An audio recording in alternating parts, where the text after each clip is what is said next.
Hello, everybody. Welcome to Knicks Film School's X's and O's podcast live stream situation. We're thrilled to have you all here. Thank you for joining. I am joined by, you might know him as DJ. DJ might know himself as David John, but DJ really stands for Detail Junkie, as we know. He is the Detail Junkie, the doctor of jump shots. We could come up with some other DJ plays on DJ, but he is the great DJ Zullo. How are you, sir? Good to have you. I'm good. Doctor of jump shots. I like that. I am definitely stealing that. That is going to be that's going to stick, I think. So I appreciate the moniker, and things are good. You know, we got a game to that sort of counted that we can talk about. There's been a lot of other Knicks stuff going on that's strictly hoops, which has been fun after an off season where the US team underwhelmed, and there was a lot of off the court stuff that was just a little nauseating. So to have some basketball to break down, talk about, dissect, overanalyze, underanalyze, it's been good. I love the hoops back on, and season is around the corner. It is. It's great. It's a lot going on in the world. I will say, like, on a personal note, it's a bit of a tough time to talk hoops, and the distraction is welcome for me, certainly, to talk about it with you and really dive in like we do to the details and take my mind off other things. On a personal level, tough times. Not gonna sugarcoat it. Anybody listening knows it. Like, I'm Jewish. I'm a proud Jewish person. What's going on in Israel has been, as a people, we're hurting, we're grieving, we're scared. So I do want to mention that at the outset. I'm sure a lot of our listeners are feeling the way that I'm feeling, and anyone who is feeling that way and feels isolated or alone or struggling should feel free to reach out. At any time, it's a beautiful community we have here. It's one that is connected through basketball, but we can connect in other ways too. So I did want to say that at the outset. This is a distraction for me, and I'm excited to dive in, but certainly my mind is elsewhere at the moment. And yeah, and I will say before I've been thinking about you, and I couldn't help but think when I saw your breakdowns regarding the first preseason game. Part of me was like, I'm glad he's diving in. Right now. Yeah, man. I was thinking, like, this is probably, as a welcome distraction as you can probably ask for in a situation as tough as it is. It's been 24/7 news cycle for us. Yeah. For a lot of people, I'm sure, and all over social media, which is a terrible thing to be on during world crises. It's a great thing to be on for basketball, and that's what I have an account for. Right. You find yourself scrolling along with the news in the larger world, and it's not nearly as positive an experience. I will say, again, for people that are listening, and thankfully it's a large community, and we do have a lot of listeners and loyal followers, patrons, etc. I follow a lot of you too. So just try to have compassion in terms of what you put on your timelines, in terms of what you like, because those come up too, thanks to the old algorithm. Just try to be sensitive. There's a lot of stuff that I certainly don't want to see, that even it's not even about the views and like what people believe and what they don't believe, but just like be sensitive that there are people that are struggling at the moment to deal with all this. Think about what you're putting out there. I think it would go a long way. I don't want to speak about this anymore. Let's move on to ball. But I did just kind of want to mention it because I know there are people out there that are certainly feeling like me. And well, I'm happy to be doing this with you right now. Thanks, DJ. Sure. Appreciate you, man. Yeah. All right. Well, I guess let's hit off with some chats. What are people thinking about going into preseason game number 1? Where are we at? Hit it, DJ. All right, so this is from Busy. Thank you for the first chat to kick us off. And his comment is, play style wise, what is something different you want to see the Knicks do this year? I don't want to steal your thunder, Benjy, because you had a great response regarding some actions the Knicks ran in that first preseason game regarding some split action stuff to get some more versatility into their offense. I'll let you sort of expand on that, but that was probably the one thing that I like to see. We all know that the offense performed as well as you can hope for in the regular season, but in the playoffs, as we've talked about ad nauseum, they really bogged down and didn't have that sort of plan B, plan C to go to. And the versatility, movement, getting other ancillary pieces involved more often in the action will certainly help. And then just seeing certain players increase skills that, or just tendencies that will help the offense be more versatile. I had put out a tweet earlier regarding Mitch and the fact that, he is so dominant gathering offensive rebounds, but not great at recognizing when to pass that ball out and when to go up for a layup or a dunk attempt. And he did have one play in the preseason where he grabbed the ball off of Grimes mid-range miss, found Grimes again, who had relocated over the top of the key for an open 3-point shot, which was one play. Who knows if that's going to be a tendency that he's going to continue through the season, but it was nice to see a thing that I had been sort of keep an eye on to maybe give this offense another element, whether or not that's certainly not a play style thing, but as certainly a tendency, another element an individual player can bring to the game to sort of move this offense and bring it to a different level. So what about you? Yeah, it's well said. Play style wise, look, I think it's going to be largely the same, both because the coach is who he is and because it largely worked last season. So I do think they're going to double down on their style. So if you're expecting them to turn into the Sacramento Kings this year, to start running and gunning and playing through the elbows, it's not going to happen. And if you watch the first 5-6 minutes of that first quarter, it was all the plays we've seen the Knicks run a gazillion times. Their kind of opening script that they go to, various horn sets, the various ways to get Jalen Brunson into pick and roll, the various ways they pivot into Randle screens and switches and ISOs. I mean, it was all the stuff that we've seen. I think there's still room to add that variability. I think there's still room to add a little bit of movement. We did see some signs of it, especially with this kind of the second unit. Although JERICHO might clock things up when he's playing the 4, but generally like a bit more nuance, a bit more spontaneity. I think that's all good. But I as much as I could go on and on about like kind of the play style I want to see, I think ultimately it's going to be largely the same play style on both sides of the ball. We're going to see a lot of the same. So let me just jump in real quick. Yeah, what's up? And let you know that there are so many Sims at the 4 questions, and I'm ready. I'll summarize it with one. It's a super chat from Andrew P. How to generate enough offense with Sims at the 4? There's legit like 7 questions or 7 versions of the same question that are. All right. Why is this entering my life? And let me go. Let me go first, please. Can everybody relax? Relax. Josh Hart didn't play.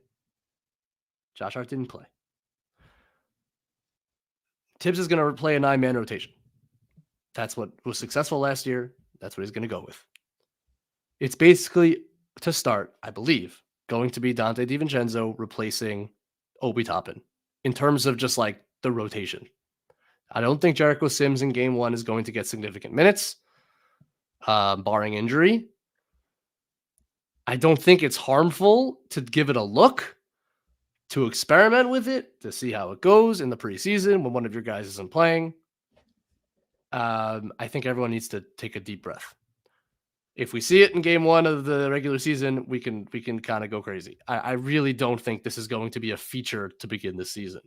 All that said, they are trying some very smart things with JERICHO with the 4, and it worked a little bit in certain parts of that game. What they're going to do is JERICHO is going to play as the outlet in the weak side.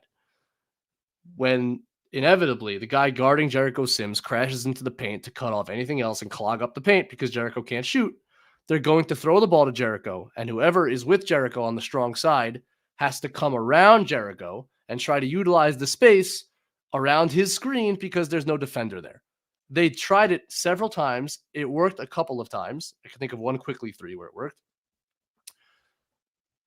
It requires really good connection between the guy on the strong side who's coming around the ball and Sims. And I think it was lacking in certain instances where they can perfect it. And that only is going to happen through reps. Now, you could say the reps aren't worthwhile because we should never, ever play JERICHO Sims at the 4. and maybe let's say somebody is injured in the rotation, then maybe Deuce should be taking those minutes, whatever. I hear that. And at the same time, I think there are going to be times where there's a lot of size on the floor and where the Knicks don't have a lot of size, where it's not the craziest thing ever to play JERICHO Sims at the 4. In fact, they did it last year. And it didn't always work. And sometimes it was worse than others, but like, I don't think it's crazy. I don't mind them working on it. I don't think it's a crazy idea to ever go to in the regular season. And I also, at the end of the day, don't think to start the season, we're going to see a lot of it. So I think everyone needs to take a deep breath. How to generate offense, Andrew, to your question, though, and thank you for the contribution. That's how you do it, is you try to utilize the space behind JERICHO Sims. And I think that they just need to get a little bit crisper at it in order to really get the looks that they want to get. Yeah. With that said, you're not going to generate enough offense to do it in an extended period. The question is, are you gaining enough on the defensive end? Because I feel like I've seen enough of JERICHO where I feel like on that end, he moves his feet really well. He sure does. And clearly, he's a tremendous defensive rebounder. So there are certain advantages you're going to gain on the defensive side. So can you just be below average on the offensive end? And if you're doing it in spurts, matchup dependent, obviously it's not something you're going to go to for a long period of time. Maybe you don't get killed in those minutes because frankly, there's going to be a time where he's going to be needed to play at the 4, because what are the odds that Randle and Hart are both going to be healthy every game? And, is there going to be a situation where he's just going to be out there? Likely, yes. And then we haven't seen enough of, at least me personally, RJ at the 4 to where I feel, I probably feel more comfortable with that option, but I don't necessarily feel good about it. I don't know if his rebounding and aggression and physicality right now, he's proven that part to me to be able to be a viable option at the 4 in a way that I'm comfortable with. Not to say he can't do it, because I think he probably can. And physically, I don't think he's in a, obviously lengthwise he's at a deficit, but I don't think strength wise. And certainly I think that athletically he can hold his own, but it's going to be something that they're going to probably go to at some points. And I feel like, things that you're saying to sort of utilize his ability to, I think his ball handling is probably a little underrated. And I think he's a decent enough passer to where you can sort of do some things with him to utilize some skills that he does have. And if he's in a crash and he's going to be a good defensive player, maybe you're okay. And like we're saying, it's going to be in a, for spurts, because if this is a long-term answer, then things have gone awry and they got bigger problems if that's the case. Yeah, let me just say 2 other things on it. One, I think playing him with Hartenstein as opposed to Mitch is the way to go. Not that I think Hartenstein's ever going to stretch defenses, because I'm kind of out on that. I'm not seeing it. I'm not seeing the stretch 5 rumors, the allegations as they were. I just don't think. But he spreads the floor in other ways, right? Mm-hmm. He can pass from the high post. He's a good DHO guy, and then Sims can kind of occupy the space underneath a little bit and do what he does in terms of dunking the basketball.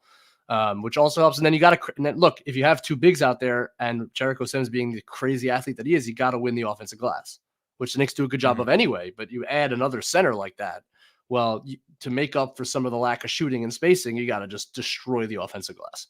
And that's on him to take advantage of.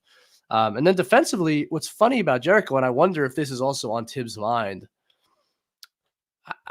he's struggled a bit in drop at times. I don't think he, both because he's just not that tall. And I think he's not quick off the ground. Although he's explosive, he's not like he's not a quick leaper. Like I feel like there's enough load time necessary to where it just takes him out of a play every now and then. Right, and he's not long for a drop center. Like he's just not. Right, no, he's not. Like pretty average height. So like, I think what we've seen is his best skill might be his switchability and his versatility. And I think him playing the 4 really allows him to kind of explore that. I have trouble getting worked up about a preseason experiment. It's never hurts to kind of move guys around, learn new positions, figure it out on the fly. Especially because like I don't know how many minutes did RJ play in that game? Not a ton. Like 15 minutes. He played 15 minutes. So if maybe Thibs, he only was supposed to play 15 minutes that game. Like there was no time for him to play the 4. So like everyone just needs to take a deep breath. Everyone needs to take a deep breath. I don't think we need to like after one preseason game start getting on the coach already. Like let's relax. I don't think it's going to be the opening day rotation. I think it's worth a look. I think there's some good things they can explore. I think there's some things about JERICHO you can find out. Relax. Thanks, Andrew. But Andrew, not to say that you're not relaxing. You asked a technical question, but Andrew Claudio was aggregating all of the Jericho Sims panic. So I'm just responding to that. All right. Eric Ward. Thanks. Eric, thanks for the chat. I think the best version of this team has RJ averaging 6+ assists and Grimes getting at least 15 shot attempts. Spicy. Your thoughts, DJ? Yeah. So if RJ's averaging 6+ assists, because I don't think there's going to be a big usage spike for him this season, unless, there's injuries, but he's going to be your third option. So if he's at 6 assists, first of all, I think that's a little rich, even if sort of the passing leap that he made during the playoffs and some reads that first preseason games that he made, that I know you made note of.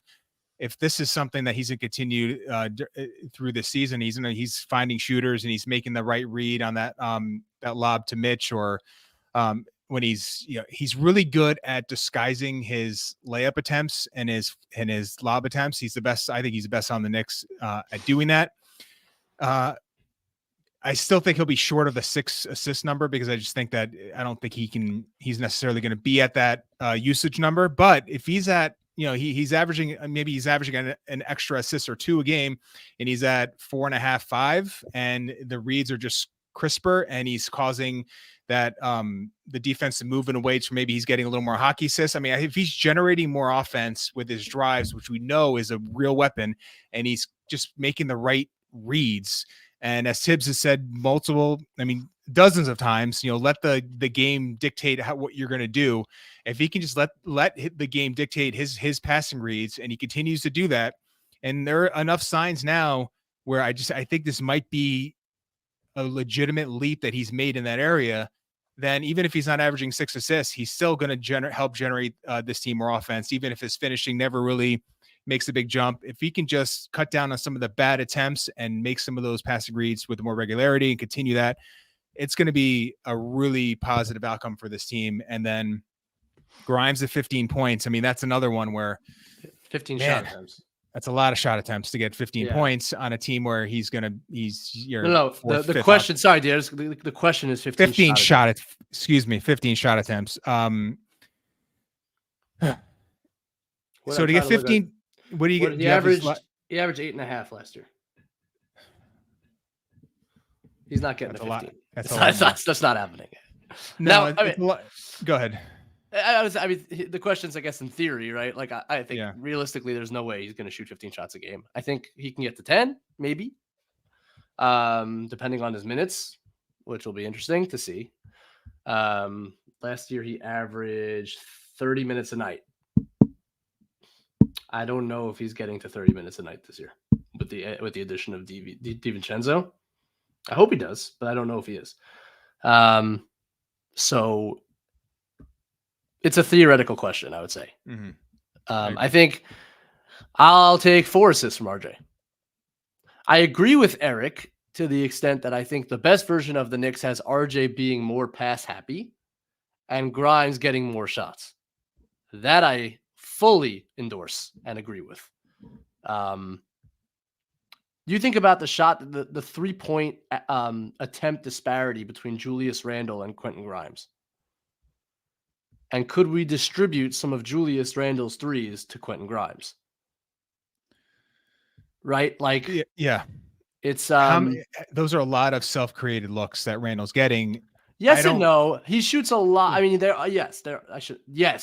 does self-create a lot of them. He also takes a lot on the first pass on the wing, where he just shoots it.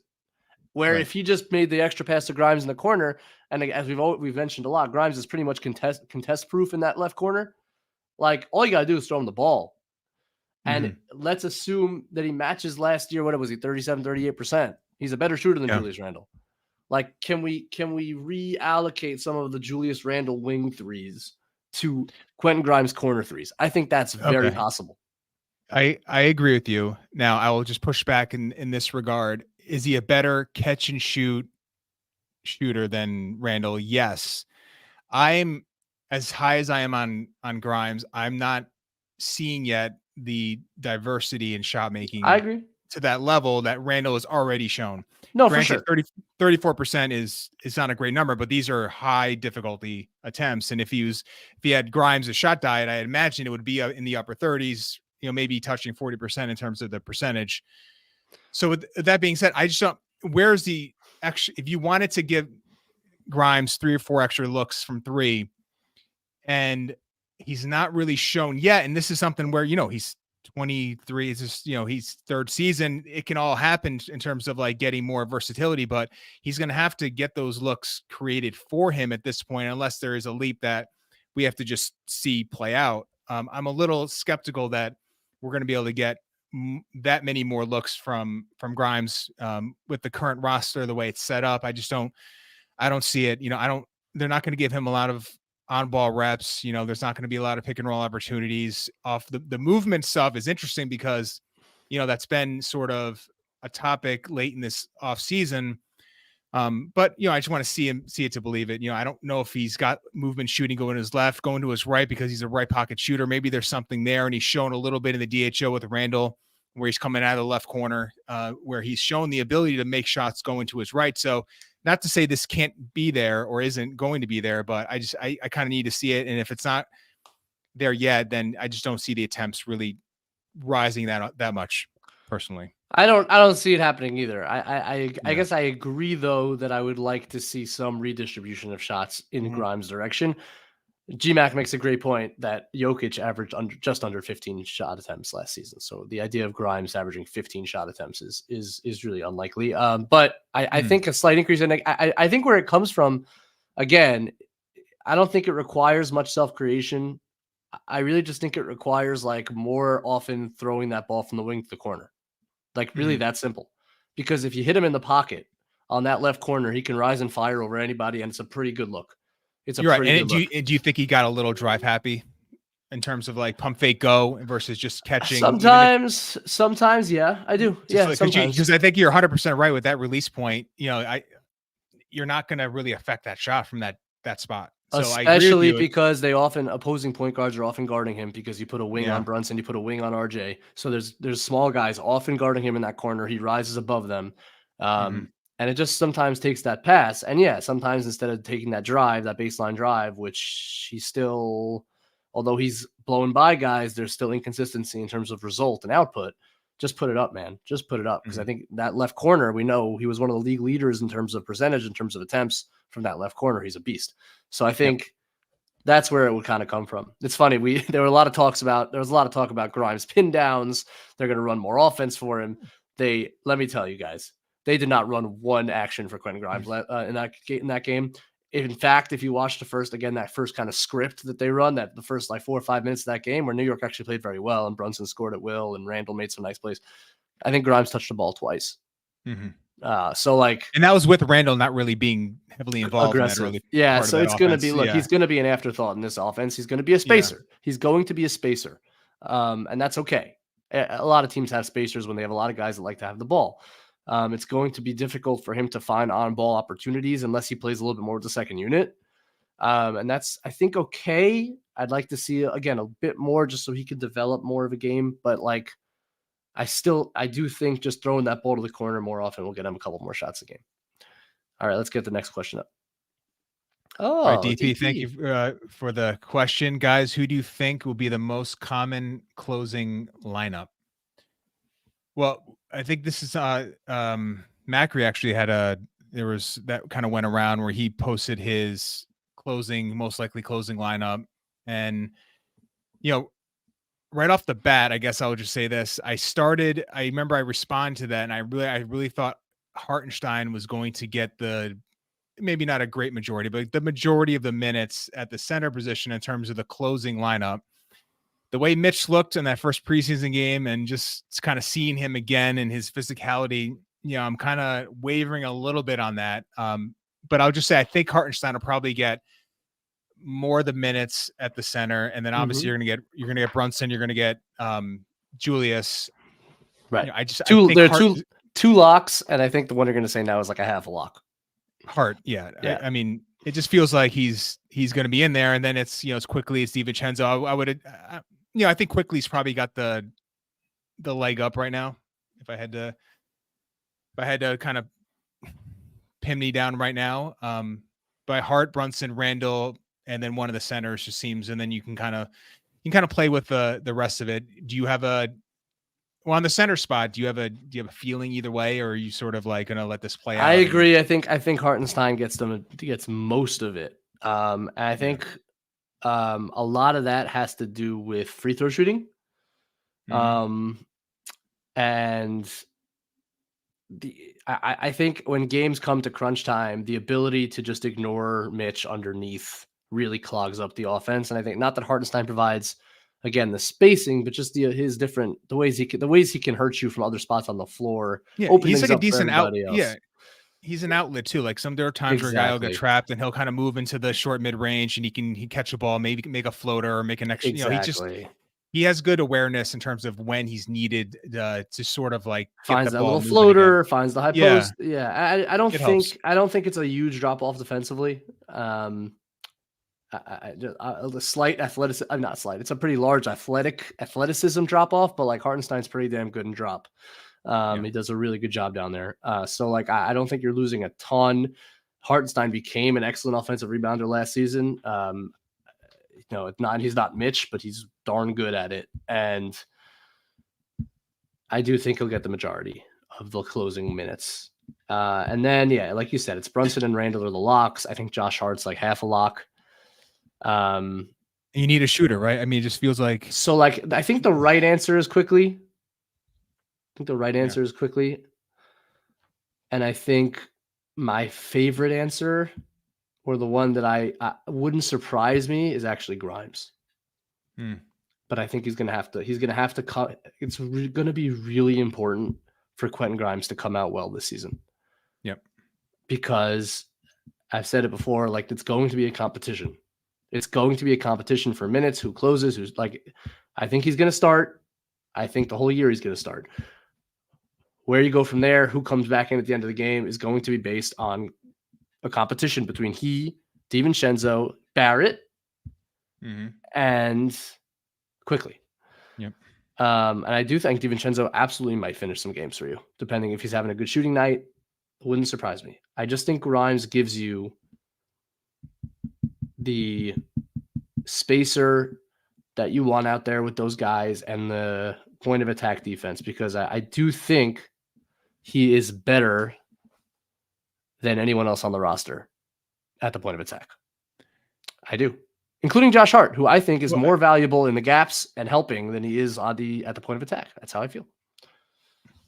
Well, it'll be interesting to see Quickly this year. Has he added enough strength to be able to hold up a little more at point of attack? Because that'll just add, because he's a fantastic off the ball defender, and he's really good at going over screens, chasing rear contests. But there are times where his lack of length and physicality and strength is just, it's a lot for him sometimes. So has he added enough strength where he can hold up a little more at the point of attack, which has been, if you're going to sort of, criticize his defense on any level, that's sort of where you want to see the growth. Yep. 100%. Agreed. And it's, it'll be, it's going to be fascinating how he divvies up these minutes. I can't wait to see it. We'll see it probably by last preseason game, and we'll see what the rotation is. And it should be interesting. All right. Manny Campos. What's up, Manny? Do you see Thibs staggering Randle and Brunson at all this year? Seems like it would benefit both to have them split time as the offensive hub. What a great question. Manny. DJ, want to take it? So do I see Thibs doing it? I don't see him doing it. I certainly see the advantages behind the idea. It makes a lot of sense. And it was one of the playoff games in the Cavs series. I forgot the actual was after Randle came back from the ankle injury where he got an early blow, and it was one of those things where he came back and he had the second unit with him, and it just felt like a more balanced rotation. It just made a lot of sense as you watched it sort of play out. I would love to see it. I think you can. I think it's right now. I don't necessarily think, unless not to say RJ can't be the guy that be your offensive sort of engine on that second unit. It is something we need to see in the regular season on a consistent basis for me to feel comfortable with that. So I think this team could use a little more staggering between Randle and Brunson. But the first part of that question, I mean, there's no evidence to suggest that he's going to do that. So I would answer that as a unlikely, I guess. Though the question is great because I think it really would allow not only them to sort of like maybe open up some space between, give them, Brunson another spacer or Randle a little more freedom. I think it just would balance out the rotation a little more, give this team a little more just a little more well-rounded in terms of like where you're, if you're defending this roster, but I just don't see any indication that Thibs is going to go down that route right now. It's interesting because I don't really think I need to see like a Julius Randle led second unit. Like, I think one of the reasons this team has thrived over the last 3 years is because when like right, we've had kind of two identities throughout the Thibs years, right? You have like the starting unit identity, and then you have the second unit identity, and like the quickly led Derrick Rose for a time as well was included. Now Josh Hart is going to be in that equation, like the kind of more spontaneous, free-flowing second unit. Honestly, with Brunson too, I think it interrupts that flow. And I think the Knicks have been largely successful with the quickly led second units that are a bit more run and gun. And I don't really see it because, like, as DJ correctly says, it's not something that we've done a lot. Although in the playoffs, because Brunson was their only source of offense, he didn't sit much at all and would play with the second unit a lot. So I push back a little bit. Like I'm fine with, let's say, quickly DDV, Hart, RJ, Hartenstein. Like, I'm cool with that as a second unit. Now, one thing I will say is that like Randle, I think often when he plays full quarters, tires at the end of quarters, I would look at like taking him out a bit earlier. If you're going to play Brunson the full first quarter, like they don't need to come out and come in at the same time. Like you're going to have some lineups where only one is in there, but I don't think you want to build your second unit around either of them, at least not yet. Like I want to give that second unit a chance to thrive because it's been such a successful story for this team since Thibs came in. Yeah, and you're right about the identity too. And with Hart, with a full season, even though you've lost Obi's transition ability, this team still should be able to have more of a pace, more of just a different look. And I didn't, when you initially, started making your point, it made complete sense. So yeah, I think I agree with you. I think give this second unit a chance to sort of build their identity. Hard full season, get DDV into the mix, and let's see. This team could, there's maybe you don't have your traditional offensive hub, but there's enough offensive versatility where you can make it work. And if they're, defensively, I think they should be fantastic, and I think their ability to get moving up and down the court should add enough versatility. So, yeah, I agree with you. It's a good point.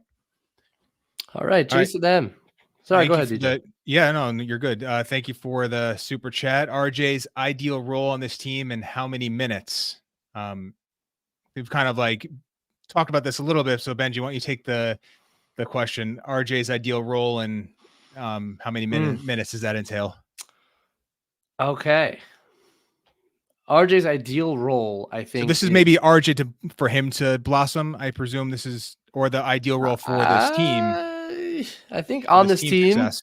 I think it's team. It could be read either way. Ambiguous from Jason. We can answer it both ways. Okay. And it might be the same answer for me. I think it'll be hybrid. I think on the first unit, it's going to be what we've seen. He's going to get a series of pistol actions run for him tonight. Pistol, pitch, the various actions they run for him coming off of that side, and run those well, be a willing passer, as I said a million times, cut down on the straight line lefty drives, use your counters, get to the line, make free throws. Like, I thought he played a very nice game in the first preseason game. I know he didn't make shots, but like I liked how he played. And he's going to have to make catch and shoot threes because Brunson and Randle create a lot of them, so he's going to have to make some. And then I think defensively, I really expect to see a bit of a step up from last season. Like he's never going to be like a lockdown defender, but He should be, with his size and his strength, he should be at least a force to be reckoned with on the wing. He's got to rebound, and he's got to be tough down there. Now, where the hybrid comes is I do assume that he's going to get time with the second unit. And there, I think he could take a little bit more of the responsibility, get out and transition more with that unit, play in the post a bit more because he'll be sliding down to the 4 against smaller backup units. So I think it'll be a bit of a hybrid. And the post-ups will come against the first unit too. Again, as we said, a lot of the best wing defenders are going to guard Brunson. And that leaves RJ sometimes with a mismatch like against Cleveland. So all of those things, like it's a very hybrid, fluid situation for RJ because he's going to be playing in different lineups where he's going to be asked to do different things. In terms of how many minutes between, I don't know, between 28 and 30. What do you think? So, yeah, so the minutes seem a little low for me, but it's just a math game, right? I mean, it just, 30 and 32. Yeah, maybe it gets up to 32, but you're right. It's probably not going to be much more than that. I agree with you on the role. That he's going to play on this team. Defensively, you talked about that. I didn't see a lot on that first preseason game that made me feel great about it. Lost a few guys backdoor, didn't stay attached. I thought, well enough. He has to be good on that end, and you can't have a really good defensive unit despite having Grimes and Mitch with 3 poor defenders in your starting lineup. It just, you can't. I mean, Mitch is not Gobert. He's a great defender, but he is not. As much as I love him, he's not at that level. I think Grimes. No, we gotta chill on the all defense guy. We gotta chill on the all defense player of the year. He's not. I love him. He's not there. No. But he's really good. He does clean up a lot. I think he's fantastic in drop, generally speaking. But he's not that level of center where you can just have several poor defensive players on your roster, on your starting lineup, and function at a level where if you are going to want to win around in the playoffs and move on, and you got to have more versatility. And I just think that, for RJ, there's no reason for him to not be decent on that end. And for the life of me, I couldn't figure it out. It was probably the biggest question and conundrum of the entire year last year, just how bad he was defensively up into the playoffs, where I thought he was pretty decent, especially against Garland when he was matched up. I thought he held up pretty well. And frankly, I think he's held up well when he's had, he's had to guard Ja Morant on occasions. I feel like those matchups, he's actually pretty decent because he has a certain objective and it's very clear what he has to do. And it's focused. Also like the guys that run a gazillion pick and rolls, like it's almost like what you have to do is you have to get around the pick with some decent speed, and then you just got to follow him. And he's got size and length to do that, right? It's like, it's not as much like Ja Morant can isolate, but he's generally going to run how many pick and rolls a night? Like Garland too, like they're pick and roll players. They're not going to necessarily try to break down RJ one-on-one in the same way. So I think it kind of shows up there too. You know what I mean? I agree with you. And when he's playing off the ball, it's when he's running around, he's chasing guys, closing out, closing out, where his technique is just, between him and Brunson, you could put together a pretty grotesque mixtape of their closeouts, and Randle too. I mean, the starting lineup in terms of that specific aspect to defense is really bad. And it's quite frankly, for them to be, I know they were like an average defense in terms of the numbers last year, a little better once Hart came on, but for them to be even in that realm and play as well as they did defensively in the playoffs with sort of the deficiencies that are just kind of baked into this roster is a testament to some, Quickly and Grimes and Mitch Hartenstein, obviously, the head coach, who does a great job, but they need RJ to be a disciplined scheme, a scheme that everybody understands. And and they play it really well. I mean, it just, that's the thing you like when you talk about Thibs, and this will be a quick little rant here, but in terms of like what you want as a head coach, get it. There are certain things that are just going to leave you wanting more. And he might not be the guy that's going to get this team to where they ultimately want to be and where every fan wants them to be. But in terms of their preparedness and how good he is on the defensive end, I mean, there's probably 5 or 6 coaches that I would say are better in terms of preparing, and maybe 3 or 4 that are better in terms of scheming a defensive roster. So, he's been really, you see it with what they have and what he's working with. He's got good defensive players, but he also has some guys that aren't renowned defenders, and for them to do as well as they do on that end is a testament to their head coach. Yeah, no, he definitely plays a part. It's interesting. It's nuanced because I think he's really good at building a base defense and then disciplining it. So like they can do it in their sleep. They know it. They give up the shots that they generally want to give up. They don't give up the rim. That's what they do. And it's just he's not a versatile schemer at all. In some ways, I think he's changed that. I shouldn't, I was impressed last year because I thought Hartenstein started playing more aggressively in pick and roll as the year went on. Thibs kind of figured out that you could be a bit more aggressive with him at the level. He experimented with some 2 on the ball stuff at times. It's generally going to be the same kind of strong side overloading scheme that he's been running since he was in Chicago. And I think it overall works. It gives you a really high floor as a defensive team. And then, I think like it's going to require for them to get like top 10, which I think is really important for them this year. Cause I was skeptical that they're going to be 3rd in offense. I would love for them to be like, I think it's possible for this team to be like around 10th in both offense and defense. And that's a really good result. But I think it's going to require RJ, Brunson to some extent to get better. I think there are ways that he can be better. RJ for sure, Randle for sure, because he is at times a tremendous weak point on that end. I think the second unit will be fine defensively. So it kind of comes down to all that. There he is. Kevin Danishevsky. He asks, hey guys, where do you think IQ's ceiling lies? Is it crazy to say that he could get to Jalen Brunson's level? Not necessarily offensively, but considering his overall impact. So that is borderline all-star-ish. I don't know what that works out to be like in win shares or EPM or any of those certain advanced analytics. But where you at, XJ? Exactly. So, I mean, is it fair to say, like a borderline all-star type player, if things break right season where you don't have a ton of competition, you get into an all-star game, that level? Because I think that's where Brunson was last year, where certainly he had a great case for an all-star appearance. And I think if the all-star team was selected like a month later, he would have definitely made it. Yeah, I agree with you there. So maybe like a guy that makes several all-star games over a career. I would say I don't think his ceiling is that personally.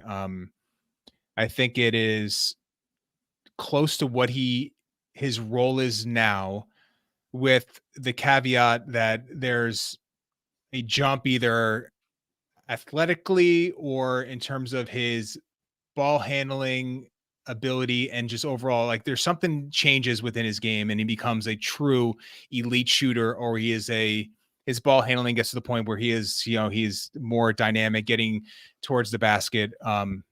If one of those things don't happen and he just sort of incrementally improves in some areas, I think he's probably a borderline starter, great backup, perennial 6th man of the year candidate, that you would feel very comfortable starting games for you. And, if all breaks right, I would say like a good starter on a quality team would be like where I would comfortably say like his realistic ceiling is right now. I think, Kevin, this question is probably why there isn't an extension side, because I think it's a really hard question. And I imagine that his representation is saying, look at his impact metrics. He is just as good as Jalen Brunson. He can be just as good as Jalen Brunson, if not better. And I bet Leon Rose and co are saying what DJ just said. And I really believe that there are good arguments on both sides. And it's, to me, maybe the most fascinating question about the Knicks. And his impact metrics, it's a fascinating question because it touches on a lot of things. Like how much stock do you put in those metrics? The fact that he's been an elite impact player for 3 years. Every year he's been here. Everyone plays better when he's on the floor.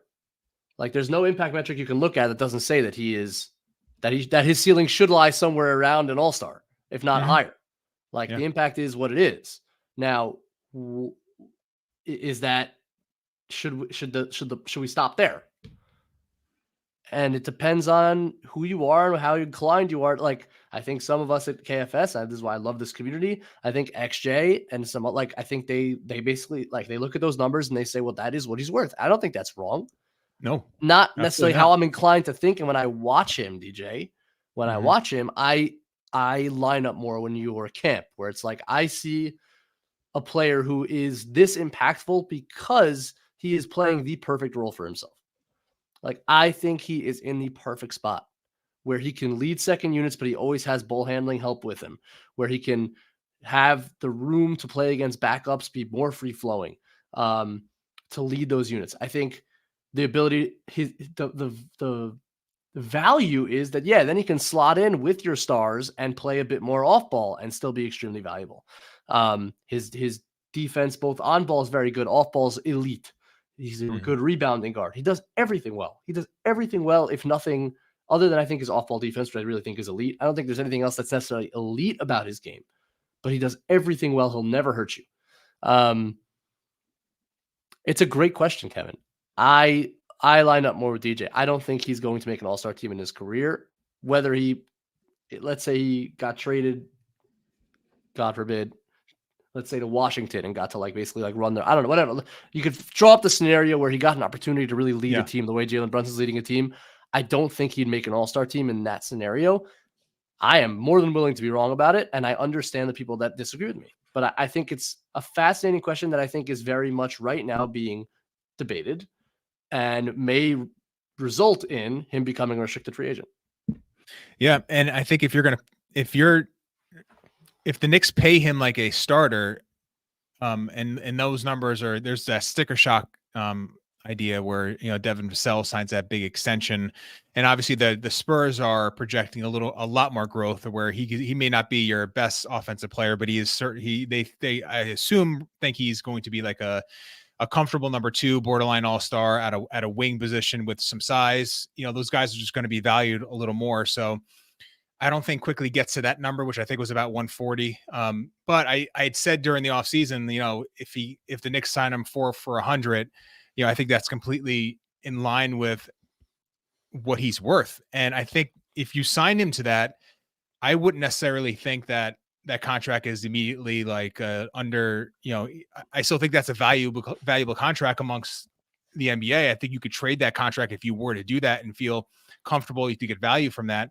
And I think that you can maybe treat him like a starter, even if he's not necessarily quote unquote a starter on your team, in terms of how you value him. I think it's completely reasonable to pay him like a starter, and starters are going to get that money. They're going to get money that was reserved 5-6 years ago for superstars. But the way the cap is rising, and this is just where the league is headed. And I feel like it's, if it's 4 for $80, I think that's a great deal for the Knicks. As if it's 4 for $90, maybe it's more like, split the difference. But I don't necessarily begrudge his representatives for, wanting a contract that's going to pay him like a really good starter, because it's easy to make that argument. It really is. But I think for this roster, with where they are with the point guard they already have in tow, I just think he's in a perfect spot for the Knicks, which may not ultimately be a perfect spot for Emmanuel Quickley's career, which is, as you alluded to, maybe where the issue is in terms of a lack of extension. Hey, Robert Cross. Robert. Hit it, DJ. Thank you so much for the contribution. BTB and the ace. The ace. I love that. Glad to see the people that grasp the sport on here. I don't know if that's a shot at who's that a shot at? Everyone. I love it. Can you break down on how Mitch is the God man? Thanks. 53 hashtag 53 wins. Is that Mitch is the God? There a comma in there missing? Is he calling you man or me? He is the God man. I believe he's asking is explain how Mitch is the God man.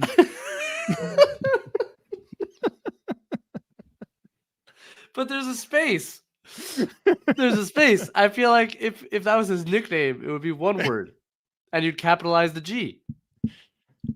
Maybe the space is the typo, not the lack of comma there. Well, let's treat like Batman. God, right. Why don't we treat the question feels as good if he's referring to Mitch as the God man because he is that high on Mitch, which I am pretty sure Robert is. Just using the evidence of his responses to some of my tweets and breakdowns, I think he is a big fan of Mitch. So maybe he refers to Mitch as the God man, which is Mitch is great. I love Mitch. I can literally talk about Mitch all day, every day. I find him endlessly fascinating as a person, as a character, as a basketball player. I adore him. I love that he's going to be a Knick for the foreseeable future. I love the contract he signed. I love watching him. He's the God man because he is an absolute anchor for this defense that we have already talked about is devoid of a lot of defensive talent. He cleans up a lot of messes. I feel like he and Grimes provide as good a duo in terms of point of attack and drop defense. Mitch is a God man because I feel like his impact off the court goes maybe a little underrated. I feel like you need that loose personality, that character, that the guy that is going to keep things maybe a little more jovial when things get a little tight. Especially with the head coach and maybe some, persnickety attitudes on this team, in terms of some star players. I feel like having Mitch to sort of break the ice and just, be Mitch is the God man. I mean, I could go on and on. I know we can't do this all night, but if you wanted to give me the next hour to wax poetic about the God man, I will do that without any hesitation. Mitch is the God man. Mitch the father, Mitch the son. Oh man, Mitch the blockness monster. He's the God man. There you go. I'm crying. Thank you, Robert, for the contribution. Yes, sir. God man. That's remember what I was Boardman? thinking too. Shaq, he was like, Birdman. Yes. We have two left. One, I didn't get the answer. Benjy, DJ so sincerely answered a Robert Cross question that I don't think we need to expand any further. I couldn't if I tried. Okay. The first question is a super chat from Anthony Strano. It's an asked and answered. Hey guys, I know it's only preseason, but how'd you feel about Sims at the 4? Spacing didn't look great, in my opinion. I don't know if you guys have anything else. This was covered earlier in the show, Anthony. If you want to go back and rewind. Yes, Anthony, it was covered in great detail. I think. I think it's going to be okay. I think it was good to work on it. I think there are things they can do to make it better. I think it's not going to be a massive feature of their team. And I think that it's okay to experiment with it. And then the last question. But not with the God man. Not with the God man. No, not with Sims next, because God man takes up probably the 4 and the 5. He's holy enough for multiple rotation spots. Thank you, Anthony, though, for the contribution. We appreciate it. Sir. Thank you. And then, last but not least, and I'll leave you guys to it. I like how you've come on the show to get it back on the rails, Andrew. I appreciate it. Organized chaos. It's my thing. Yeah. I love it. Sean! Last but not least, Sean with a W. No, read it. I can't read it. All right. Read it.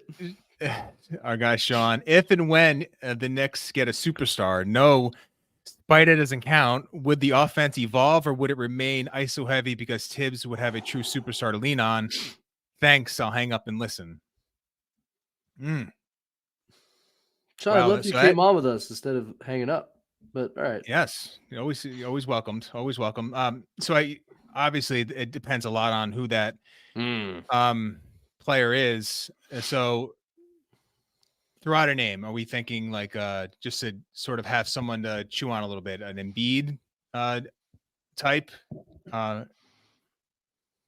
Would there be an evolving off? I mean, it would be a different offense because I think that if you watch some of those Bulls teams, especially after Rose got hurt, I mean, he transformed that offense to a Noah led high post, or just sort of ran that offense through him. So he is more than willing and has shown the ability to adapt based on the personnel. I don't think he is, so obviously like gung ho on what this style is. I mean, if you keep Brunson in here and you're bringing in an Embiid, it'll still be a lot of ISO. There's just going to be a lot more post ups, and maybe that generates a little more of the swing and more ball movement out of the impact that a great post player will sort of give you. If it's like a Paul George type guy, I think it will be a lot of the same because I just don't, I don't know if he is attainable or he's even at the level that Sean, you're considering for a, true superstar. But it just seems like he would be a lot more of that, additive to what they were already doing, not necessarily revamping an offense. I don't necessarily if it's a Giannis train is come and gone. Embiid seems like the guy that if we're going to consider a guy down the line seems like the most likely feels. Sorry, I can't stop thinking about God, man. I'm dying. I'm trying to stay serious.